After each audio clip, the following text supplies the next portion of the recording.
Bismillahirrahmanirrahim. Assalamualaikum warahmatullahi wabarakatuh.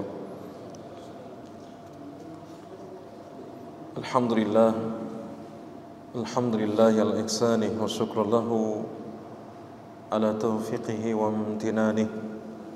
Ashhadu an la ilaha illallah wahdahu la syarika lah ta'ziman li sya'nih, wa ashhadu anna nabiyyana Muhammadan abduhu wa rasuluhu ad-da'i ila ridwanih al-hadi ila ihsanih, sallallahu alaihi wa ala alihi wa ashabihi wa ikhwanih wa sallama tasliman katsira wa ba'du. Allahumma 'allimna ma yanfa'una wanfa'na bima 'allamtana wa zidna ilma. Ikhwatal iman, hadirin wal hadirat, jamaah salat maghrib yang kemuliakan, alhamdulillah segala puji hanya milik Allah yang memberikan kepada kita taufiknya sehingga kita dimudahkan untuk bersua kembali di kesempatan malam hari ini untuk kita bertalabul ilmi, bertafakuh fiddin. Semoga Allah Ta'ala melimpahkan kepada kita ilmu yang bermanfaat, yang menjadi bekal kita dalam beriman dan bertakwa kepadanya. Selanjutnya marilah kita lanjutkan pembahasan kajian dari kitab Al-Maqsadul Ma'mul min Ma'arijil Qabul. Ini ringkasan dari kitab Ma'arijil Qabul. Telah sampai pembahasan kita terkait dengan hal-hal yang berkenaan dengan maratibuddin, tingkatan-tingkatan agama. Dan kesempatan kita yang berbahagia ini masih membicarakan tentang rukun Islam, bagian terakhir. Dan insyaallah ta'ala kita nanti masuk ke arkanul iman. Sekarang bagaimana hukum masalah yang ke-11? Jadi hukum orang yang dia menolak untuk membayar zakat. Ya, di kesempatan yang lalu telah kita jelaskan bagaimana hukum orang yang meninggalkan salat. Sekarang bagaimana ada orang yang bagaimana hukumnya orang yang dia menahan zakatnya, tidak mau membayar zakat, padahal zakat ini termasuk di antara rukun-rukun Islam, di mana salah satu di antara hikmah zakat itu adalah mengentaskan kemiskinan. Ya, mengentaskan kemiskinan. Atau dari sisi orang yang muzakinya mengeluarkan zakat itu adalah membersihkan hartanya. Seperti halnya dengan istighfar. Orang kalau selesai salat, maka setelah salam dia mengucapkan apa? Istighfar. Apa fungsinya istighfar di situ? Menutup segala kekurangan yang terjadi dalam ibadah salatnya. Sehingga zikir yang paling utama sudah salam itu istighfar. Karena istighfar ini namanya mukmil atau mukammil, menyempurnakan dari ibadah yang telah ia lakukan. Ya, seperti salat. Ya. Maka zakat ini sama fungsinya, membersihkan harta seseorang. Ya, harta seseorang yang telah memasuki nisab. Ya, dia miliki seorang diri, kemudian telah memasuki haul, ya, berjalan kurang lebih setahun, maka diwajibkan untuk bayar zakat. Ketika ia menolak, maka ini termasuk hal yang perkara yang besar di sisi Allah Ta'ala, karena berarti dia tidak menyempurnakan daripada rukun Islamnya. Maka para ulama mengatakan mani'uz zakah lahu halan. Orang yang tidak mau membayar zakat, maka kondisinya ada dua. Ya, kondisi orang yang tidak mau membayar zakat dihukumi dalam dua kondisi. Al-halu atau al-halu al-ula, kondisi yang pertama, in kanu jama'atan muqirrina biwujubiha walahum syaukatun qatalahumul imam. Kalau yang menolak zakat menolak membayar zakat ini ternyata jamaah, kumpulan banyak orang, seperti yang pernah terjadi di zaman Abu Bakar setelah wafatnya Nabi sallallahu alaihi wasallam. Ya, yang dimana mereka menolak untuk membayar zakat, padahal di zaman Nabi biasa mengeluarkan zakat. Muqirrina biwujubiha, menetapkan kewajibannya, itu wajib, tapi tidak mau bayar. Maka yang seperti ini seperti duri ya, dalam daging. Yang seperti ini bisa menghancurkan sendi-sendi nilai keislaman. Sehingga qatalahumul imam, pemimpin boleh untuk memerangi mereka, memberantas mereka, sebagaimana yang dilakukan oleh sahabat Abu Bakar As-Siddiq radhiyallahu anhu. Sehingga kata para ulama, Islam itu ditolong oleh dua orang setelah Allah Subhanahu wa taala. Siapa saja? Yang pertama adalah Abu Bakar As-Siddiq, dengan sikap tegasnya untuk memerangi orang yang enggan membayar zakat. Kalau kemudian seandainya Abu Bakar As-Siddiq radhiyallahu anhu ya, menerima usulan dari yang lainnya, seperti Umar mengatakan, loh, kenapa engkau memerangi orang yang bersyahadat, mengerjakan salat, gara-gara tidak membayar zakat? Kalau seandainya kemudian Abu Bakar kok condong kepada pendapat Umar, hilanglah syariat zakat. Tidak ada lagi yang namanya zakat. Tapi Abu Bakar As-Siddiq radhiyallahu anhu bersikukuh kuat. Sesuatu yang biasa mereka kerjakan di zaman Nabi itu membayar zakat, maka tetap mereka harus mengerjakannya selepas kematian beliau. Ini namanya sikap ketegasan dari Abu Bakar As-Siddiq. Maka Allah menolong Islam yang pertama itu melalui Abu Bakar As-Siddiq selepas kematian Nabi sallallahu alaihi wasallam. Sehingga sampai sekarang ini, saat ini juga masih ada yang namanya syariat zakat. Meskipun ada beberapa orang yang katakanlah dia ya, diberikan atau sudah masuk padanya kewajiban bayar zakat, namun dia tidak perhatian padanya. Ya, tapi tetap ada kewajiban-kewajiban atau minimal syariat zakat itu ada, dipelajari, dikupas, ya, dan seterusnya.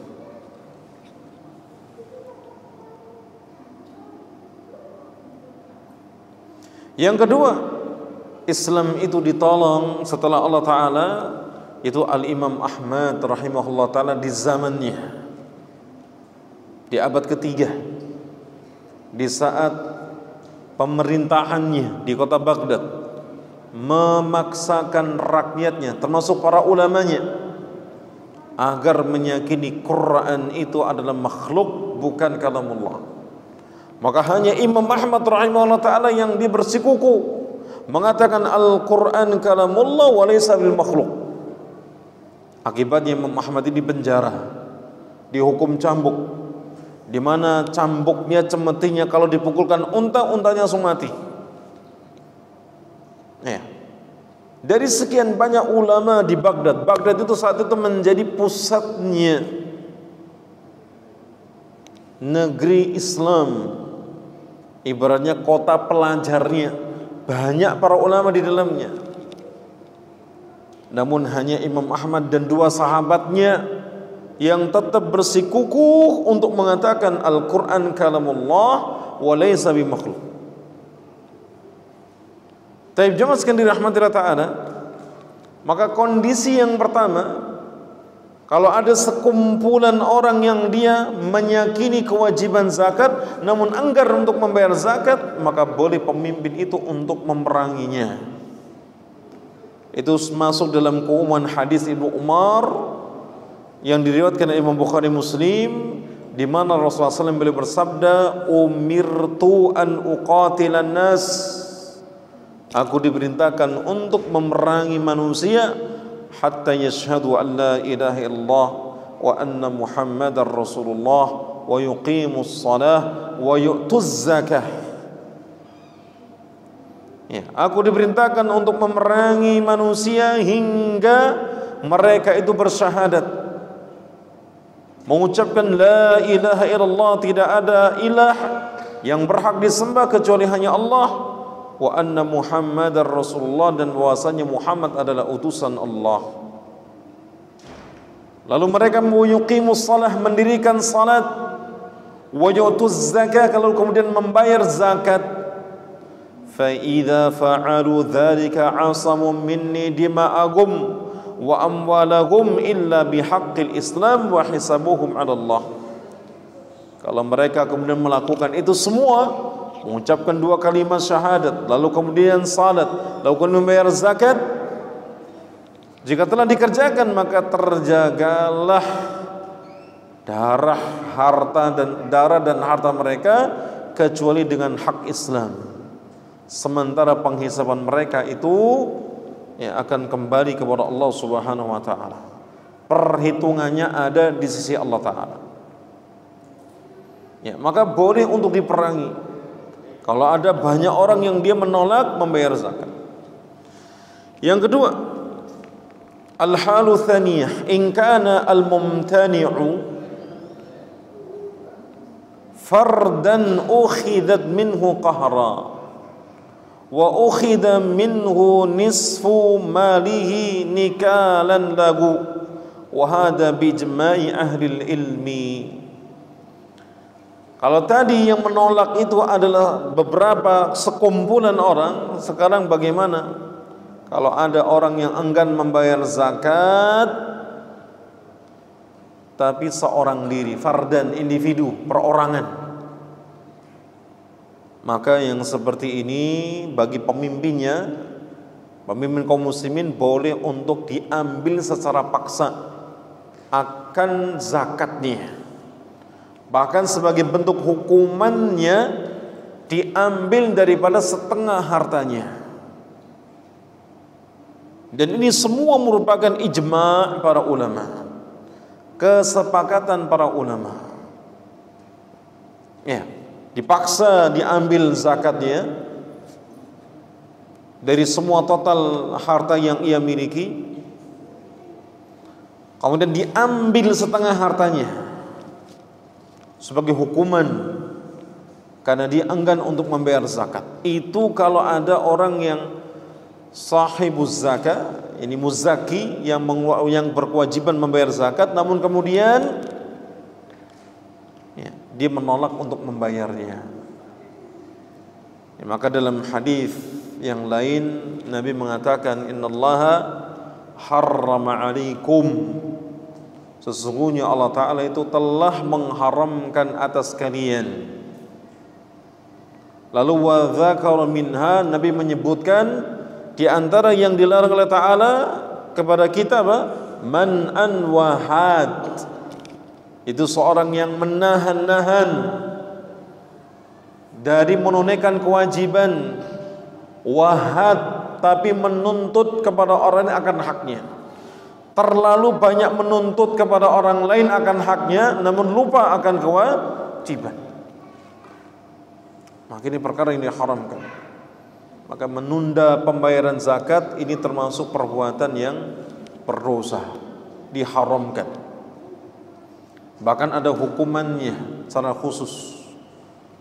Ya. Darahnya atau hartanya itu tidak aman. Karena dikatakan ya, ukhida atau ukhidat minhu qahra. Kalau ada orang yang enggan membayar zakat, maka dia dipaksa untuk membayarnya. Atau ditambah lagi, hukumannya adalah diambil setengah hartanya. Jadi zakat plus setengah hartanya diambil sebagai hukuman untuknya. Adapun terkait dengan apakah orang yang membayar zakat atau enggan membayar zakat ini kufur atau tidak, ya, maka di sana ada perbedaan di kalangan para ulama. Ada yang mengkafirkan, ada yang tidak. Sebagaimana ada pula yang berbeda apakah orang yang enggan membayar zakat ini dibunuh atau tidak. Ya. Taib jamaah sekalian dirahmati Allah Subhanahu wa taala. Bagaimana hukum untuk orang-orang yang meninggalkan rukun-rukun Islam secara juhudan atau istikbaran? Bagaimana hukumnya? Ada orang yang meninggalkan rukun-rukun Islam selain 2 kalimat syahadat, ya, dengan sikap yang dia juhudan. Juhudan itu berarti mengilmui akan kewajibannya namun dia tinggalkan.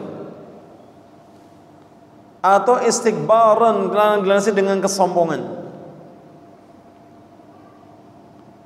Maka ijma' para ulama mengatakan man taraka as-salah waz-zakah was-shaum wal hajj juhudan aw istikbaran kafara bil ijma'. Siapa yang dia meninggalkan salat, meninggalkan zakat, ya, meninggalkan puasa, meninggalkan haji karena mengingkari kewajibannya, tahu ilmunya, atau istikbaron karena kesombongannya, maka ijma' ulama orang tersebut kafir hukumnya. Hukumnya apa? Kafir. Ya. Maka hendaknya yang seperti ini dipelajari. Orang muslim itu tidak hanya orang yang dia mengucapkan dengan lisannya, atau seorang yang dia kemudian dengan identitasnya, tetapi itu membutuhkan bukti dengan iman dan amalnya. Maka jadilah seorang muslim yang memang keislamannya itu tunduk kepada Allah Subhanahu wa taala. Dia berserah diri kepada Allah Subhanahu wa taala. Hadirin jamaah sekalian dirahmati Allah Subhanahu wa taala. Kemudian kita masuk kepada arkanul iman. Pada masalah yang ke-13, pada bab yang ke-9 ini tentang maratibuddin. Apa itu arkanul iman? Rukun-rukun iman. Rukun iman itu ada 6. Sebagaimana yang telah kita ketahui. Ada iman kepada Allah, iman kepada malaikat-malaikatnya, iman kepada kitab-kitabnya, rasul-rasulnya, iman kepada hari akhir, dan iman, ya, kepada takdir yang buruk ataupun yang baik. Ini semua disebut dengan arkanul iman. Dalam bab arkanul iman ini mempelajari tentang rukun-rukun iman itu hukumnya wajib, harus dipelajari, diilmui. Tidak boleh dia membeo atau tidak boleh baginya taklid, hanya sekedar mengikuti orang. Tapi betul-betul dia melihat ini ada dalilnya, ada perintahnya, ada ayatnya, ada hadisnya, meskipun dia cuma sekali dengar, ya, meskipun dia sekali membaca ataupun sampai tidak bisa dihafal atau tidak dihafalnya, itu cukup untuk menggugurkan, ya, apa itu taklid dalam perkara iman. Dalam perkara iman, perkara akidah tidak diterima yang namanya taklid, membeo semata.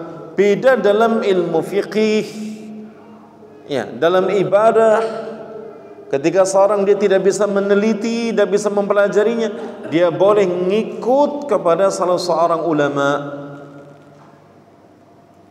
Adapun dalam bab iman, dalam bab akidah, dia harus mempelajarinya. Maka di sana ada yang mencukupkan dia menggugurkan dari kewajibannya supaya tidak dihukumnya dia taklid, muqallid, ya. Dan ada yang kemudian dihukumi, ya, seorang itu dia menyempurnakan daripada mempelajari tentang rukun-rukun iman, yang itu mempelajari secara terperinci. Maka mempelajari iman kepada Allah, malaikat, kitab-kitabnya, rasul-rasulnya, hari akhir hingga takdir, ini ada yang secara global dan ada yang secara rinci. Yang wajib itu secara global, ya, itu mengimani tentang adanya Allah. Terus mana dalilnya? Ya cukup. Rinciannya Allah itu ada, Allah itu ditauhidkan pada rububiyahnya, uluhiyahnya, asma sifatnya. Ini rinciannya. Ya, di mana rincian dalam masalah mempelajari tentang iman kepada Allah akan menyempurnakan tentang iman tersebut. Iman kepada malaikat, kita mengimani ada makhluk atau hamba-hamba Allah Ta'ala yang mulia yang Allah ciptakan untuk kemudian menunaikan tugas darinya. Tapi Allah enggak butuh dengan malaikat. Malaikat Allah ciptakan dari apa? Cahaya, nur, memiliki akal tanpa syahwat. Sehingga malaikat ini adalah makhluk yang rajin beribadah tanpa mengenal lelah, letih, capek, bosan. Maka malaikat tidak berjenis kelamin, tidak laki dan tidak pula perempuan. Ya. Malaikat ini hamba Allah Ta'ala yang sangat patuh, tidak pernah membangkang atau maksiat sedikit pun. Ya. Itu secara umum. Ada secara terperinci, maka nanti disebutkan ada malaikat yang memiliki nama, ada nama yang dirinci dengan tugas-tugasnya. Ada pula yang nama malaikat yang disebutkan secara umum, malaikat penjaga surga, malaikat pencabut nyawa, malaikat yang dia menulis daripada perbuatan manusia, tapi nggak disebutkan namanya siapa. Maka kita hanya mengimani sebatas itu saja. Ada lagi malaikat yang dia itu memiliki sayap, 2 sayap, 3 sayap, 4 sayap, sampai 600 sayap. Semakin banyak sayapnya semakin mulia. Maka malaikat yang paling mulia adalah malaikat Jibril. Dia memiliki 600 sayap. Maka kita mengimani secara terperinci. Tapi kalau mengimani misalkan yang cukup secara ijmal, ya, ada malaikat ini adalah makhluk Allah Ta'ala, hamba Allah Ta'ala, ya, yang menjadi yang mengabdi kepadanya, beribadah terus menerus, cukup.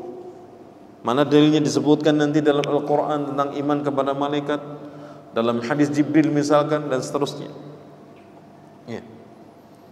Demikian pula iman kepada kitab-kitabnya, di mana Allah Subhanahu wa taala itu menurunkan kitab-kitab dari langit kepada rasul-rasulnya. Maka setiap nabi, setiap rasul punya kitab. Tapi yang diberitakan akan kitab-kitab yang mereka ini hanya beberapa saja. Yang terkenal kitab Taurat, kitab Injil, kitab Zabur, kitab Al-Quran. Dan Allah turunkan dengan berbagai bahasa. Ya, misalkan Taurat dengan bahasa Ibrani, kemudian Injil dengan bahasa Suryani misalkan, Quran dengan bahasa Arab. Ada lagi Suhuf Ibrahim, ada Suhuf Musa. Selain itu kita nggak tahu. Tapi setiap nabi mestinya dia memiliki apa? Kitab. Ya. Kita saja yang bukan nabi punya kitab kan gitu. Apalagi mereka para nabi.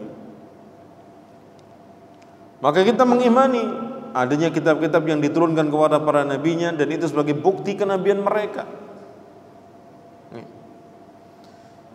Iman kepada Rasul, ada kepada para Rasul. Maka mengimani bahwasanya ada utusan-utusan dari manusia. Maka utusan Allah bukan dari kalangan jin, bukan dari kalangan binatang, tapi dari kalangan manusia. Ada nggak utusan Allah dengan malaikat? Ada malaikat Jibril, tapi hanya untuk para nabi dan rasulnya. Adapun selain itu tidak bisa. Ya, maka para rasul itu dari kalangan manusia. Manusia yang dia berjalan ke pasar-pasar, dia berbicara, dia makan dan minum, tapi dia mendapatkan wahyu. Ya, dia mendapatkan wahyu. Maka rasul-rasul Allah Ta'ala ini dari kalangan manusia. Tidak ada utusan Allah kau datang dari jin, itu tidak ada. Binatang juga tidak ada. Maka itu menunjukkan kemuliaan daripada manusia dibandingkan yang lainnya. Ya, ketika Allah Ta'ala menunjuk mereka adalah bagian daripada yang mendapatkan kenabian dan kerasulan, di mana tugas para rasul itu adalah menyampaikan daripada wahyu Allah Subhanahu wa Ta'ala. Ya, menyampaikan wahyunya. Jadi tidak ada istilah Nabi itu lelaki dari kalangan manusia mendapatkan wahyu untuk dirinya sendiri, tidak diwajibkan untuk berdakwah. Ini pengertian yang salah. Terus ngapain, hikmahnya apa kalau Nabi itu kok nggak ada kewajiban berdakwah? Wahyu hanya untuk dirinya sendiri. Nih. Maka itu adalah bentuk definisi pengertian yang kurang sempurna. Setiap nabi, setiap rasul itu punya kewajiban berdakwah. Kita saja yang bukan nabi, bukan rasul, itu punya kewajiban untuk berdakwah. Menegakkan amar ma'ruf nahi munkar, ada yang salah diingatkan, ya, diajak manusia berkebaikan, kan seterusnya gitu. Apalagi nabi yang mendapatkan bimbingan dari Allah. Maka untuk membedakan nabi dengan rasul, maka yang dilihat adalah dari sisi tugasnya atau dari sisi objek dakwahnya. Karena jumlah nabi itu lebih banyak dibandingkan dengan jumlah rasul. Ya, dalam hadis yang sahih Nabi mengkabarkan jumlah nabi itu ada 124.000.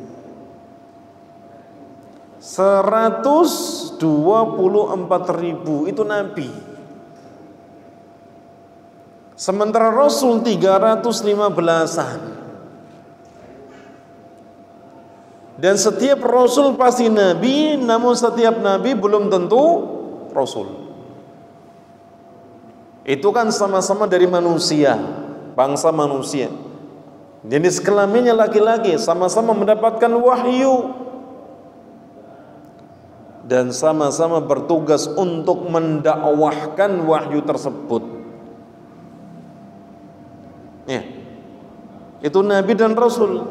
Nah, terus perbedaannya di mana? Perbedaannya adalah dari sasaran dakwahnya, objeknya, mad'unya. Maka nabi ini diutus hanya untuk kalangan orang-orang yang beriman. Jadi ada rasul yang terdahulu yang dia sudah mendakwakan, sudah mengajari, ada orang-orang yang beriman.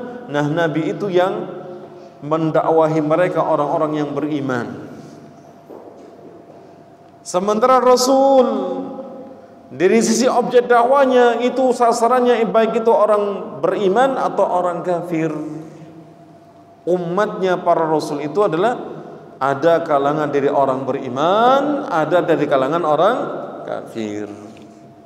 Coba antum cek itu 25 nabi dan rasul. Ya, maka di sana ada yang beriman dan ada yang kafir. Itu nabi dan rasul. Kalau hanya mendakwahkan kepada orang yang beriman saja itu disebut dengan nabi. Makanya jumlahnya lebih banyak.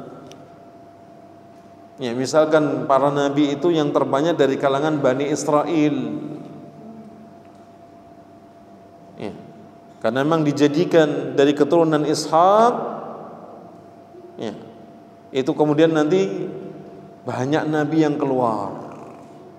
Ada yang nabi saja, ada yang nabi dan rasul. Kalau sasaran dakwahnya itu hanya orang beriman saja, tidak berdakwah kepada orang-orang kafir, maka disebut dengan nabi. Namun kalau sasarannya ada orang kafir, ada orang beriman, disebut rasul. Seperti Nabi SAW, Rasulullah itu ada para sahabat yang beriman kepada Nabi. Ada orang kafirnya. Siapa? Musyrikin Quraisy Arab. Ada orang Yahudi yang di Madinah, ada orang Nasara yang ada di Najran, ada pula yang di Syam, ada orang Romawinya, ada orang Majusinya. Komplit Nabi sallallahu alaihi wasallam.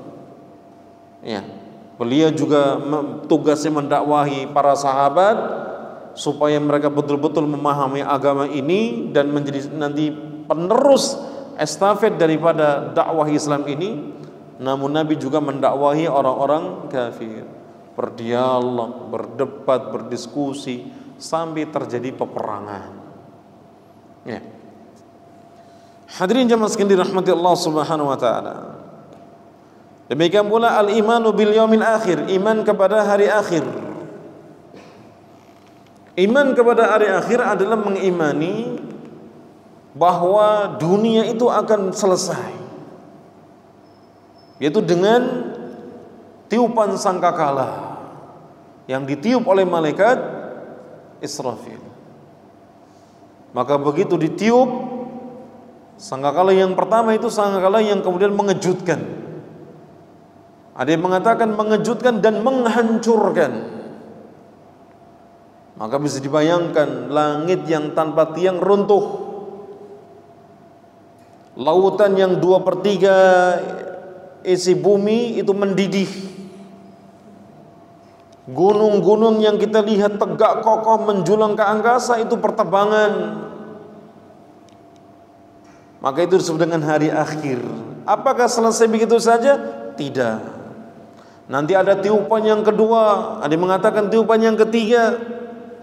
Tiupan yang kedua atau yang ketiga itu kemudian adalah membangkitkan manusia dari kuburnya.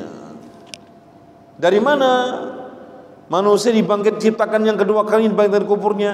Dari sisa tulang ekornya. Dari sisa tulang ekornya. Maka kemudian terciptalah manusia yang baru, dengan wujud yang baru, dengan kekuatan yang baru. Jadi beda manusia yang hidup di dunia dengan manusia yang dibangkitkan dari kuburnya. Fisiknya lebih kuat. Kenapa? Kalau manusia di dunia kena terik matahari itu sudah kepanasan, nggak betah sampai kebakar, ada yang pingsan, ada yang ini macam-macam. Tapi kalau nanti ketika dibangkitkan dari kuburnya, manusia itu ketika matahari hanya didekatkan tuh di atas kepalanya 1 mil, 1,6 kilo. Kalau sekarang kan jaraknya jutaan kilo. Itu kalau lagi musim panas teriknya minta ampun. Lah ini enggak 1,6 kilo, 1 mil saja.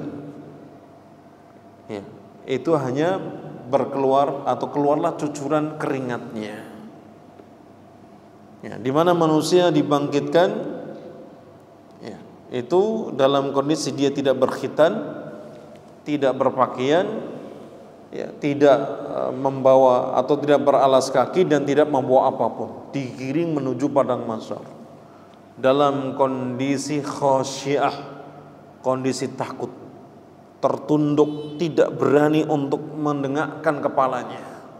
Wujuhu yawma idzin khasyiah amilatun nasibah tasla naran hamiyah. Ya, pada hari itu wajah-wajah itu tertunduk hina, takut luar biasa. Ya, padahal mereka itu bekerja keras, bersusah payah, letih, tapi mereka dimasukkan ke dalam neraka yang menyala-nyala. Itulah nasib daripada orang yang celaka di hari kiamat kelak, karena menganggap tidak ada kehidupan setelah kematian atau setelah hari akhir. Maka tugas kita beriman kepada hari akhir itu bukan mencocok-cocokkan tanda-tanda hari akhir. Oh, ini sudah terjadi, ini mau terjadi, ini akan sedang terjadi. Bukan itu. Tugas kita adalah mempersiapkan datangnya hari tersebut. Ya, dan Nabi telah mengkabarkan seburuk-buruk orang itu yang dia menyaksikan bagaimana hancurnya dunia ini. Seburuk-buruk orang itu kalau dia sampai menyaksikan yang namanya datangnya hari kiamat. Kiamat tidak akan terjadi kecuali pada hari Jumat. Sehingga di langit itu Kalau datang malam Jumat, para malaikat sudah ketakutan. Beda kalau kita pocokan. Ya, ngesok ono Jumat berkah. Ono sing sibuk malam Jumatan. Kan gitu. Nah, itu manusia. Kalau ya, malaikat yang di langit mereka khawatir apakah ini Jumat yang kemudian terjadi hari kiamat. Setiap datang hari Jumat, setiap datang hari Jumat, para malaikat merasakan ketakutan yang luar biasa. Ya, kecuali manusia. Kecuali manusia bangsa jin yang terkena beban takalluf atau syariat. Ya, maka mukmin yang cerdas itu bukan mukmin yang hanya sekedar mempersiapkan hari tua, mempersiapkan untuk apa besok dan seterusnya, tidak. Mukmin yang cerdas, al-aqyas, yang paling cerdas itu yang dia mempersiapkan kematian, perbekalannya. Dia banyak mengingat mati, lalu kemudian ya, mempersiapkan perbekalan setelah kematiannya. Maka jangan patah semangat dalam kita berzikir, beramal saleh, melakukan kebajikan, kebaikan, ibadah demi ibadah, meskipun kita lihat ada orang-orang yang dia meremehkannya. Ada yang sehabis sholat langsung ludus pergi, tidak zikir, tidak memperlama zikirnya, kan eman-eman. Para ulama itu sudah memberikan wasiat, wanti-wanti, siapa yang dia banyak dosanya, merasa banyak dosa, siapa yang pengen mendapatkan istighfar dari para malaikat, perlama duduk setelah salah. Termasuk ini, antum habis sholat maghrib menunggu datang waktu isya, duduk untuk mendengarkan kajian, itu sama memperlama duduk setelah salah, meskipun duduknya apa, mocok-mocok, nyender-nyender gitu ya, itu nggak masalah ya. Tapi yang bagus antum tuh nyatu gini, majelis ilmu itu apa, merapat ya. Tapi yang dimaksud dengan duduk di tempat salatnya itu bukan berarti dia harus duduk itu terus. Dia boleh bergeser, boleh mengambil tempat yang cocok baginya, itu. Cuma kalau dalam majelis ilmu yang paling bagus, yang paling depan, melingkar, itu yang paling bagus. Ya, capek, saya aja nggak senderan ini, meskipun dekat. Kalau saya senderan nggak enak, ya itu, kayak gini. Yuk. Taib, jamaah sekalian dirahmati Allah Subhanahu Wa Taala.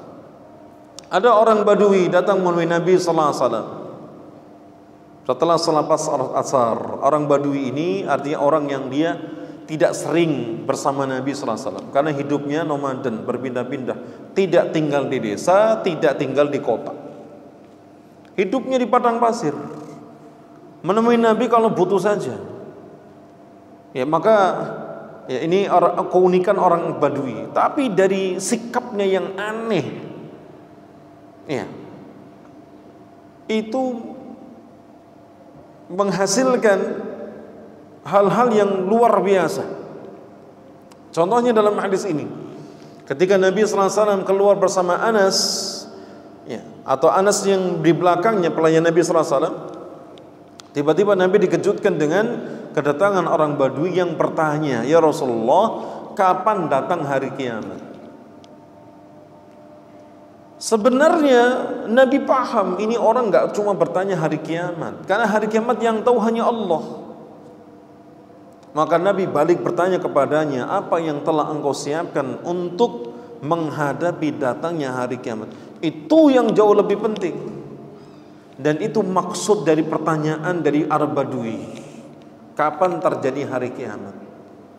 Kalau sekarang kan orang sekarang gimana? Hari kiamat diramal, ya, tanggal 9, bulan 9, tahun 99, wis kelar. Nanti lagi tanggal 12, bulan 12, tahun 2012, wis kelar meneh. Ya.